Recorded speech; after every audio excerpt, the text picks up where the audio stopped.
शादी की सही उम्र तक पहुंच चुका है, लेकिन लाख कोशिशों के बावजूद भी उनका विवाह नहीं हो पा रहा है। हर बार कोई ना कोई बाधा आ जाती है। तो आज के इस वीडियो में मैंने पूज्य गुरुजी प्रदीप जी मिश्रा सीहोर वाले, उनकी कथा से सुना हुआ जल्दी शादी के 2 उपाय मैं विस्तार से बताने वाला हूँ। अगर आप इस समस्या से जूझ रहे हैं तो अब चिंता छोड़ दीजिए। अगर आपके बच्चों का विवाह समय से तय नहीं हो पा रहा है, आपको लगता है कि उनके शादी के योग बन ही नहीं रहे, या फिर आप कई सारे प्रयास करने के बावजूद भी निराश हो गए हैं, तो मैं आज आपको एक ऐसा उपाय बताने वाला हूं जो आपके बच्चे के विवाह के रास्ते को खोल सकता है। क्या करना आपको, चलिए जानते हैं आज के इस वीडियो में। आज मैं आपको 7 हल्दी की गांठ का एक अचूक उपाय बताने वाला हूं। यह उपाय आपको, जो पहला उपाय जो है वो आपको 7 हल्दी की गांठ से करना है, ठीक है। यह उपाय गुरुवार के दिन करने से किसी भी तरह के ग्रह दोष, पितृदोष, नजर दोष शांत हो जाते हैं और शीघ्र विवाह का योग बनता है। यह विधि इतनी शक्तिशाली है कि कई लोगों ने इसे अपनाया है और कुछ ही गुरुवार के, अधिक से अधिक आपका इसमें 3 से 5 गुरुवार लगने वाला है, ठीक है। उसके भीतर, मतलब 3 से 5 गुरुवार के भीतर ही जो आपके बेटे हैं, बेटी हैं, या आप खुद की शादी के लिए भी कर सकते हैं, आपका विवाह तय होना ही है, ठीक है। अब यहाँ पर एक कंडीशन में समझा दूं कि अगर आप खुद की शादी के लिए करना चाहते हैं तो भी उपाय कर सकते हैं खुद से, या फिर आपके पास समय नहीं है, समय का अभाव है, आप हो सकता है कुछ नौकरी पेशा आदमी हो, या फिर आप व्यापार धंधे में लगे रहते हो और जो मैं उपाय बताऊंगा तो वो थोड़ा सा टाइम लेगा, तो आप ना कर पाए, तो आपके बदले आपकी बहन कर सकती है, आपके भाई कर सकते हैं, आपके माता पिता कर सकते हैं, मतलब कोई भी किसी के भी नाम से संकल्प लेकर के कि हाँ मैं उस फलाने व्यक्ति के लिए, फलाने व्यक्ति की शादी के लिए, या फलाने जो मेरी बेटी है उसकी शादी के लिए, या मेरा बेटा है उसकी शादी के लिए मैं ये उपाय कर रहा हूं, तो आपका ये काम करेगा ही करेगा, ठीक है। क्या करना आपको, देखिए, किसी भी गुरुवार के दिन आप शुक्ल पक्ष के गुरुवार से यह उपाय प्रारंभ करेंगे, ठीक है। किसी भी शुक्ल पक्ष में, किसी महीने के करिए, ठीक है। शुक्ल पक्ष के गुरुवार के दिन सुबह 6 बजे से लेकर के 9 बजे के बीच में इस उपाय को कर लेना है। कैसे करना है, सबसे पहले स्नान कर लीजिए, उसके बाद स्वच्छ कपड़े धारण कीजिए। कपड़े का रंग आपका पीला हो, अधिकतर पीला हो, अच्छा लगता है, ठीक है। पीली साड़ी हो गई, पीला समीज सलवार हो गया, पीला कुर्ता पैजामा हो गया, पैजामा आपका सफेद रहेगा चलेगा, पीली आपकी धोती हो गई, या फिर गमछा है आपका वो भी पीला हो गया, मतलब पीला जितना है ना, क्योंकि गुरुवार विष्णु भगवान का दिन है, बृहस्पति देव का दिन है, और हम बृहस्पतिवार का व्रत भी करते हैं, तो जल्दी शादी के लिए और अच्छे वर के लिए करते हैं, ठीक है। अब स्नान ध्यान के बाद घर के पूजा स्थान में आप आ जाइए, और वहां पर जो नॉर्मल आप पूजा करते हैं भगवान की, जैसे भी जो भी आपके इष्ट देवता है उनको आप अपने रेगुलर पूजा के हिसाब से करिए, ठीक है। अब उसके बाद क्या करना है, एक बर्तन में, पीतल का बर्तन हो, तांबे का बर्तन हो, क्योंकि ये शुद्ध माने जाते हैं, ठीक ना, उनको मिट्टी से मांज लीजिए। सर्फ साबुन का प्रयोग मत कीजिएगा, क्योंकि गुरुवार को हम वैसे भी सर्फ साबुन का यूज नहीं करते हैं, तो मिट्टी से, साफ मिट्टी से आप उसको बर्तन को मांज लीजिए, जो तांबे की प्लेट है या पीतल की प्लेट है, ठीक है। अब यहाँ पर होगा कि मिट्टी कहाँ मिलेगी, हम तो सिटी में रहते हैं, अपना मेट्रो सिटी में रहते हैं, तो आपके घर में कोई गमला होगा, उसमें से, गमले में से थोड़ी सी मिट्टी निकालिए और उसमें से ही, मिट्टी से ही बर्तन साफ कीजिएगा, क्योंकि मिट्टी शुद्ध चीज है, ठीक है। अब उस पीतल की प्लेट में या फिर तांबे की प्लेट में 7 हल्दी की साबुत गांठ रखिए, ठीक है, और उसके बाद 7 गुलाब के फूल रखिए, ठीक है। आप चाहे तो दोनों अलग अलग भी ले सकते हैं, एक पात्र में हल्दी रख दीजिए, एक पात्र में 7 गुलाब के फूल रख दीजिए। गुलाब में से कांटा निकाल दीजिएगा, जो गुलाब का फूल है, गुलाब का फूल खिला हुआ होना चाहिए, कली ना हो, ठीक है। अब गुलाब के फूलों पर आपको कोई भी एक सेंट ले लीजिए, गुलाब का भी सेंट आता है, वो सेंट छिड़क दीजिए, और उसके बाद आपके सामने में विष्णु भगवान की प्रतिमा हो, अच्छी है, नहीं है तो आप राधे कृष्ण के ले लीजिए, ठीक है।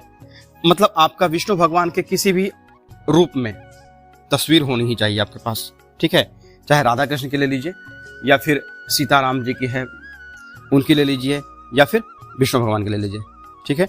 अब उसके बाद भगवान से प्रार्थना करिए कि हे राधा माधव, हे विष्णु भगवान जी, मेरे बेटे की शादी में देरी हो रही है, जो भी बाधाएं आ रही है उन्हें आप कृपा करके दूर करें और शीघ्र अति शीघ्र शुभ विवाह का योग बनाए। ठीक है, अब वहां पर जब विष्णु भगवान का ध्यान करेंगे, राधा माधव का ध्यान करेंगे, अपने घर के कुल देवी या कुल देवता को निमंत्रण जरूर दें कि हे माँ, अब आपके घर की देवी अलग हो सकती हैं, देवता अलग हो सकते हैं, सबके घर के अपना अपना, जैसा पीढ़ी दर पीढ़ी कुल पूज्य जो देवी हैं, कुल पूज्य जो देवता हैं, सबके घर के अलग अलग हो सकते हैं। ठीक है, तो आप पता कीजिए अपने दादा से, अपने दादी से। आपको पता है तो सबसे बहुत अच्छी बात है, और नहीं पता है तो आप अपने ही पैरों पर कुल्हाड़ी मार रहे हैं, क्योंकि बिना उनके, बिना घर के गार्जियन के ये आपके आगे घर में सुख सुविधाएं नहीं बन सकती हैं। आप कितना भी अच्छा घर बना लीजिए, महल दो महले खड़ा कर लीजिए, पर छत जरूरी है। तो ये घर के जो कुल पूज्य देवी हैं, कुल पूज्य देवता है, जो कुल देवी हैं, कुल देवता हैं, वो आपके घर की छत हैं। वो धूप, आंधी, तूफान, बारिश से आपके घर परिवार की रक्षा करते हैं। तो आप अपने घर में उनका नाम जरूर जान के रखिए। ठीक है, अब जिसके भी विवाह में बाधा आ रही है, आपने नॉर्मल पूजा कर लिया, विष्णु भगवान से प्रार्थना कर ली, ठीक है, या फिर राधा कृष्ण से प्रार्थना कर ली, उसके बाद जिसके भी विवाह में देरी हो रही है उसको अपने पास बुलाइए और उसके ऊपर से हल्दी की जो गांठ है उसको अपने मुट्ठी में ले लीजिए, सारी हल्दी एक साथ ले लीजिए मुट्ठी में, और एंटी क्लॉकवाइज, अपना ये क्लॉकवाइज, जैसे घड़ी की सुई घूमती है ना, घड़ी की सुई की दिशा में क्लॉकवाइज आपको 7 बार वो घुमाना है। ठीक है, और उसके बाद फिर जो गुलाब का फूल है उससे भी 7 बार घुमाना है। एक एक बार करके करिए। फर्स्ट राउंड में आप हल्दी का कर लीजिए, सेकंड राउंड में आपका जो है वो गुलाब के फूल से कर लीजिए। अब अगर यहाँ पर कंडीशन एक चीज आ जाती है कि अगर वह व्यक्ति घर में नहीं है तो क्या करें, तो यह उपाय आप उसकी तस्वीर के साथ भी कर सकते हैं। ठीक है, इसके बाद यह जो गांठ है, जो 7 हल्दी की गांठ है और जो गुलाब का फूल है, वो किसी भी राधा कृष्ण के मंदिर में आप जाकर के समर्पित कर सकते हैं। अगर आप वहां स्वयं नहीं जा सकते हैं तो मंदिर के पुजारी से निवेदन करें, क्योंकि आपको चरण चाहिए उनके। जो ये आपने किया है, ये उन मतलब जो सामग्री आपकी गुलाब के फूल और हल्दी, ये आपको भगवान के चरणों के पास रखना है। तो अगर आप मेट्रो सिटी में रहते हैं या बड़े शहरों में रहते हैं तो वहां पर आप डायरेक्ट टच नहीं कर सकते भगवान जी को। ठीक है, वहां पर पुजारी नियुक्त होते हैं, तो आप उनके हाथ में भी ये दे सकते हैं। ठीक है, उस पुजारी जी से निवेदन करें कि वे इसे भगवान के चरणों में समर्पित कर दें। मंदिर में अब क्या करना, आपको एक सरसों का तेल का दिया जला करके बैठ जाना है, और जो मंत्र आपको स्क्रीन पर दिखेगा, इस मंत्र का आपको वहां पर बैठे बैठे 108 बार जाप करना है। ठीक है, मंत्र है ओम क्लीम कृष्णाय नमः। मंत्र आपको स्क्रीन पर दिख जाएगा। ठीक है, सरसों के तेल का दिया छोटा सा जला लीजिए, बाती जो है वो आप कलावे की रखिए। ठीक, अब जाप के बाद फिर से जो विष्णु भगवान का मंदिर है या फिर राधा कृष्ण है, उनसे फिर से निवेदन करें, प्रार्थना करें और एक आभार व्यक्त करके अपने घर वापस आ जाइए। ठीक है, यह उपाय कब तक करना है? यह उपाय देखिए 7 गुरुवार का है। आप 3 भी कर सकते हैं, 5 भी कर सकते हैं, 7 भी कर सकते हैं, मैक्सिमम 7 है। पर ये 7 गुरुवार मतलब कि आपका 1.25 महीने का मोटा मोटी टाइम हो रहा है। एक महीने में 4 से 5 गुरुवार होते हैं। ठीक है, तो 1.25 से 1.5 महीने का ये उपाय है। पर यहाँ पर ये मतलब विचलित हो जाइएगा आप कि हाँ अरे इतना लंबा कौन करेगा। देखिए, ये उपाय किसके लिए है? एक अच्छे रिश्ते के लिए। किसी भी घर में आप रिश्ता नहीं कर सकते हैं, चाहे लड़की का हो या लड़के का हो, किसी भी घर में आप रिश्ता जो है वो नहीं कर सकते हैं। इसके लिए एक सटीक जानकारी चाहिए आपको, मतलब सटीक रिश्ता चाहिए। कहने का मतलब ये है कि आपके घर में जो भी रिश्ता आएगा वो किसी दारू पीने वाले का ना हो, या फिर लड़की जो है वो लड़ाकू ना हो। तो सब कोई अच्छा चाहता है ना कि हाँ भाई मुझे अच्छा मिले। तो ये लंबा जो प्रोसेस है वो आपका उसके लिए ही है। ठीक है, अब अगर भगवान की कृपा हुई तो आपको 7 गुरुवार तक इंतजार भी नहीं करना पड़ेगा और शीघ्र विवाह का शुभ संयोग बन जाएगा। ठीक है, यह उपाय क्यों इतना चमत्कारी है यह मैं आपको बताता हूँ। यह जो चमत्कारी उपाय है, इसमें हल्दी जो है शुद्धता और शुभता की प्रतीक होती है। गुलाब का जो फूल है वो प्रेम और सौभाग्य को आकर्षित करता है। गुरुवार जो है वो बृहस्पति देव का माना जाता है, जो विवाह और संतान के सुख का कारक है।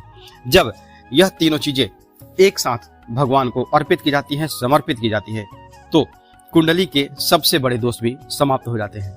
ठीक है, अब जो दूसरा उपाय है वो उपाय बहुत ही सरल और प्रभावशाली है। अगर लड़की या लड़के की माँ इस उपाय को किसी भी शनिवार के दिन करे तो यकीन मानिए बहुत जल्द आपके बच्चे के लिए एक अच्छा और मनचाहा रिश्ता आ जाएगा। मनचाहा विवाह जो है वो उनका प्रस्ताव आने लगेगा। आप किसी भी शनिवार इस उपाय को कर सकते हैं, पर शुक्ल पक्ष का शनिवार होना चाहिए। और विश्वास रखें, आपको किसी भी प्रकार की दिक्कत का सामना नहीं करना पड़ेगा। यह उपाय न सिर्फ विवाह के योग बनाने में मदद करता है, बल्कि आपके घर में जो वास्तु दोष है या फिर गृह दोष लगा हुआ है वो भी दूर करता है। तो चलिए जानते हैं इस उपाय के बारे में।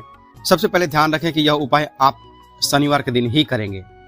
ठीक है, आपको क्या करना है, सबसे पहले एक कपूर की टिकिया लीजिए। यह उपाय बच्चे की माँ आसानी से और बिना किसी को बताए कर सकती है, पर यदि बच्चे खुद करना चाहें तो कोई भी समस्या नहीं है, और किसी के लिए भी करना चाहे तो भी कोई समस्या नहीं है। ठीक है, अब एक छोटा सा काला कपड़ा ले लीजिए जो आकार में रुमाल से थोड़ा सा छोटा हो जाए। ठीक है, अब उसमें कपूर की टिकिया को बांध दीजिए। कपूर की टिकिया को काले कपड़े में बांध दीजिए। हो गया। अब इस कपड़े को बांधने से पहले ध्यान से बैठ करके अपने बच्चे के विवाह की कामना करें और मन ही मन संकल्प लें कि इस उपाय से सफलता मिलेगी ही मिलेगी। ठीक है, सुबह में आप नहा धो करके जब आप फ्रेश होकर के बैठेंगे अपने पूजा स्थल पे, वही पूजा स्थल पर ही आप इस काले कपड़े में कपूर की टिकिया को बांधेंगे। ठीक है, अब इस कपड़े को अपने मुख्य घर के जो मुख्य दरवाजा है उसके अंदर की तरफ टांग देंगे, बाहर की तरफ, घर के बाहर की तरफ नहीं। दरवाजा आपका बंद होता है ना अंदर से मुख्य द्वार का, बस अंदर की तरफ दरवाजे के जो है कहीं आसपास में कहीं पर आप टांग देंगे। ठीक है, अंदर की तरफ। अब क्या करना आपको, ये टंगा हुआ दिन भर रह गया। सूर्यास्त के बाद जो दीपक है उसमें उस कपूर की टिकिया को खोल करके रख दीजिए। जो आपने दिन भर लटकाया था कपूर, उस टिकिया को खोल करके उस दीपक में डाल दीजिए और साथ ही उसमें 7 लौंग डाल दें। ठीक है, लौंग को डालने से पहले आपको उन 7 लौंग को दाहिने हाथ में लेकर के जो आपके घर का जो पूजा स्थान है वहां पर बैठेंगे ना आप, तो वहां पर जो 7 लौंग है, लौंग आपका फूल वाला होना चाहिए, और दाहिने हाथ में लेकर के बैठिए। भगवान से निवेदन करें कि आपके संतान का विवाह जल्दी हो जाए और सफलतापूर्वक तय हो जाए। आप अपने बारे में बताइए, अपने गोत्र के बारे में बताइए, बच्चे के नाम के बारे में बताइए कि मैं अमुक लड़के का या अमुक लड़की का विवाह जल्दी संपन्न करना चाहता हूँ या चाहती हूँ। मेरे विवाह मैं जो चाहता हूँ या मैं जो चाहती हूँ उसमें आप मेरी हेल्प करें और एक अच्छा रिश्ता हमें प्रदान करें। ठीक है, अब आपका जो दीपक था उसमें कपूर रखा हुआ है, लौंग रखा हुआ है जो दिन भर आपने टांग के रखा था, वो लौंग आपको शाम को खोल देना काले कपड़े से। ठीक है, और उसको क्या करना है, अपने घर से बाहर पीपल के पेड़ के नीचे ले जाकर के शनिवार के शाम को जला देना है। घर में प्रार्थना करने के बाद जो प्रार्थना होगी उस दीपक में कपूर रख के, लौंग रख के आप घर में प्रार्थना करेंगे, पर जलाएंगे घर के बाहर जाकर के पीपल के पेड़ के नीचे। ठीक है, अब इस पीपल का पेड़ ना हो तो क्या करेंगे, यहाँ पर एक कंडीशन ये भी हो जाती है कि पीपल का पेड़ अगर आपके घर के आसपास ना हो तो आप इसे घर के अंदर ही अपने पूजा स्थान में जला दीजिए। ठीक है, दीपक जलने के बाद वहां पर बैठ करके शिव चालीसा का पाठ करें। अगर आप घर के बाहर हैं, पीपल के पेड़ के पास हैं, तो शिव चालीसा का पाठ अगर संभव ना हो, यहाँ मैं फिर से थोड़ा सा वीडियो थोड़ा सा लंबा होगा, 2 चीजें समझाता हूँ। अगर आपके घर के पास पीपल का पेड़ है तो वहां पर आपको बैठने की सुविधा हो तो ठीक है, नहीं हो तो आप कम से कम 21 बार शिव जी का जो है मंत्र ओम नमः शिवाय, इसका 21 बार जाप करके आप चले आएंगे। खड़े होकर के आंख बंद करके प्रार्थना कर लीजिए। आपके पेड़ आपके सामने पीपल के जड़ के पास जो दिया है वो जलता रहेगा। दिया मतलब कि आपका कपूर और लौंग का जो है वही दिया, बस, बाकी दूसरा कोई दिया नहीं। ठीक है, अब अगर बैठने की सुविधा है, अगर आप कहीं ऐसी जगह पर रहते हैं जहाँ की मंदिर है और मंदिर में पीपल का पेड़ लगा हुआ है, तो वहां पर आप बैठ करके ये शिव चालीसा का पाठ करेंगे। दोनों में जो आपको बेहतर लगे, क्योंकि जितना जल्दी आपका ब्याह होगा, जितनी जल्दी आपके घर में शहनाई बजेगी, उतना ही अच्छा होगा। ठीक है, इससे क्या होगा, भगवान शिव के आशीर्वाद से आपने जो प्रार्थना की, आपने जो मंत्र जपा वो भगवान शिव का है, और आपने पीपल के पेड़ के पास दिया जलाया, तो यहाँ पर आप एक तीर से 2 शिकार कर रहे हैं। एक एग्जाम्पल है। ठीक है, आपने क्या किया, शिव जी का मंत्र जपा और दिया जलाया शनिदेव का, तो शिव जी के आशीर्वाद से शनिदेव प्रसन्न होते हैं और सभी ग्रह दोष समाप्त होते हैं। ठीक है, देखिए, सबसे बड़ी बात यह है कि आपका विश्वास ही इस सफलता की कुंजी है। ये जो उपाय है इसकी सफलता की कुंजी है। जैसे ही आप इसे श्रद्धा और विश्वास के साथ करेंगे, आप देखेंगे कि आपके बच्चे के विवाह के रास्ते में आ रही रुकावटें धीरे धीरे खत्म होती जाएंगी और विवाह के लिए मनचाहा रिश्ता आने लगेगा। याद रखिए, यह उपाय सिर्फ एक प्रयोग नहीं है, बल्कि एक विश्वास है। जो लोग इस उपाय को सच्चे मन से करते हैं, उनकी इच्छाएं पूरी हुई है। और मैंने कई लोगों को देखा है, इस उपाय के बारे में मैंने कई लोगों को शेयर भी किया है, और उनके घर में शादी का रिश्ता आया है और उनके घर में शहनाई बजी है। ठीक है, अगर आपको वीडियो पसंद आया हो तो वीडियो को लाइक करें और कमेंट में हर हर महादेव जरूर लिखें। अगर आप हमारे चैनल हिंदू पाठशाला पर नए हैं तो हमारे चैनल को सब्सक्राइब भी कर लीजिए। तो आज के लिए बस इतना ही, मिलते हैं जल्दी आपसे नेक्स्ट वीडियो में। तब तक के लिए हर हर महादेव, जय माता दी।